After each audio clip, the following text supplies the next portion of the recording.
Depuis quelques mois, un petit pays d'Asie 5 fois plus petit en superficie que la France terrorise le monde entier. Dirigée depuis 2011 par Kim Jong-un, la Corée du Nord est le 9e et dernier pays en date à avoir acquis l'arme nucléaire. Elle fait planer aujourd'hui un risque de 3e guerre mondiale, alors que la seconde a fait à elle seule plus de 60 millions de morts. La dynastie Kim, au pouvoir depuis la fin de cette dernière, a mis en place une dictature qui n'a rien à envier à Hitler ou à Staline. Une armée d'1,2 million d'hommes, soit quasiment autant que l'armée américaine. 7 millions de réservistes prêts à prendre les armes à tout moment. 4000 chars d'assaut, soit le double des États-Unis, alors que la France en possède que 200. Un stock de 2500 à 5000 tonnes d'armes chimiques. Leur missile testé en juillet peut atteindre la Californie.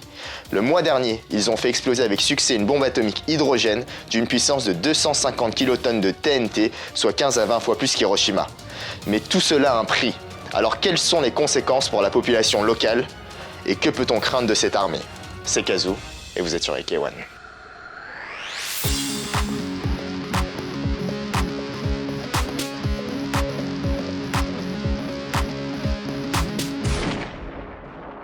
Après avoir été colonisée par le Japon durant la majeure partie du XXe siècle, la Corée est coupée en deux à l'issue de la Seconde Guerre mondiale.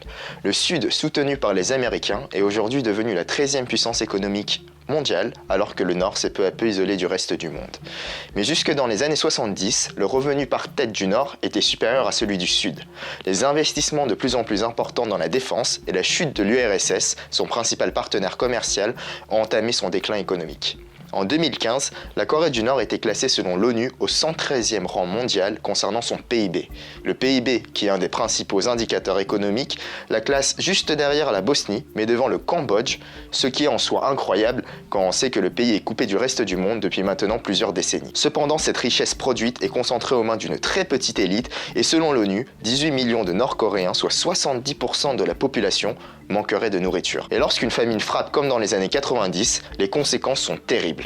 Selon des études indépendantes, entre 800 000 et 1,5 million de personnes sont mortes pour une cause liée au manque de nourriture. Les organisations internationales ont décrit que les violations aux droits humains en Corée du Nord n'ont aucun parallèle dans l'histoire contemporaine. Bien sûr, aucune image n'a filtré des prisons et camps de concentration, mais lorsqu'on voit les visages de la population, dans les images de propagande, on peut vite s'imaginer des trucs de ouf. Lee Soon-ok, emprisonné durant 6 ans au camp de concentration de Kaechon et qui a réussi à s'enfuir en Corée du Sud en 1995, a décrit des salles de 30 mètres carrés, infestées de puces où 80 à 90 prisonniers doivent dormir. Ces derniers ne peuvent prendre des douches qu'une fois tous les plusieurs mois et les cellules punitives font quant à elles une largeur de 60 cm et une hauteur de 110 cm, ne permettant pas aux prisonniers de s'allonger ni d'être debout. Enfermés pendant plusieurs jours, ceux qui ne sont pas morts à l'intérieur ne peuvent la plupart du temps plus remarcher. Concernant son armée, les chiffres sont impressionnants. En effectif, l'armée nord-coréenne est une des plus importantes au monde. Il possède aussi un des plus grands arsenaux militaires au monde, constitué de chars d'assaut, de blindés, de navires, de sous-marins, d'avions ou encore d'hélicoptères. Cependant, la quantité n'est pas gage de qualité. La formation militaire, les techniques de combat et l'utilisation de nouvelles technologies n'ont rien de comparable avec le standard occidental.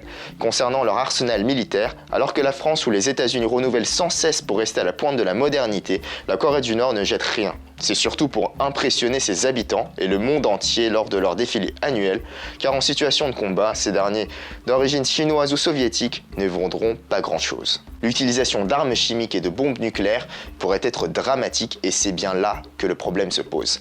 Car si guerre il y a, il ne semble faire aucun doute que Kim Jong-un utilisera tous les moyens à sa disposition pour retarder au plus tard possible sa défaite, voire à signer un cessez-le-feu, car une guerre de ce type ne ferait que des perdants. Bon, entre nous, je pense qu'à l'heure actuelle, Kim Jong-un et son entourage ne veulent absolument pas d'une guerre, car ils sont à la tête d'un pays, très pauvre, très sous-développé à l'échelle internationale, mais ils ont une mainmise totale sur ce dernier. Ils contrôlent l'économie, l'industrie, les médias, la société dans sa globalité. Et parce que le pays est isolé du reste du monde, ils n'ont pour l'instant pas à craindre une contagion d'une soif de liberté comme le printemps arabe. Alors le tout accompagné d'une culte de la personnalité de la dynastie Kim. Non, franchement, faut dire, le mec est ouf. Il a sa tête partout dans le pays, il est traité comme un dieu vivant. Et vu qu'apparemment la majorité du pays n'a accès qu'à l'information issue de la propagande, c'est vraiment un dieu vivant. Alors le vrai but dans la course à l'acquisition de l'arme nucléaire, je pense, était surtout d'éviter un scénario à l'Irak. Par rapport à ce qui s'est passé à Saddam Hussein et les armes de destruction massive, ça a sans doute motivé Kim Jong-un et son padre d'aller dans ce sens-là. Mais le souci, c'est que Kim Jong-un, je pense que niveau santé mentale, il est pas dans la normalité. Parce qu'entre nous, ce type paraît aussi fou que Donald Trump. Et il s'arrête pas de se lancer des pics et de faire l'escalade des provocations depuis quelques temps. Et s'il y en a un des deux qui pète un câble, ça peut vraiment dégénérer. Alors même si aujourd'hui le risque d'une troisième guerre mondiale de plus et nucléaire fait peur à tout le monde, et certainement à eux y compris, l'histoire nous a gratifié de choses hautement improbables, alors on peut absolument pas dire que c'est impossible. Voilà, j'espère que cette vidéo vous aura plu. Abonnez-vous, partagez la vidéo, suivez-moi sur les réseaux sociaux et on se retrouve très bientôt pour une nouvelle vidéo. Alors d'ici là, n'oubliez pas que l'arme la plus dangereuse au monde est le savoir. Peace.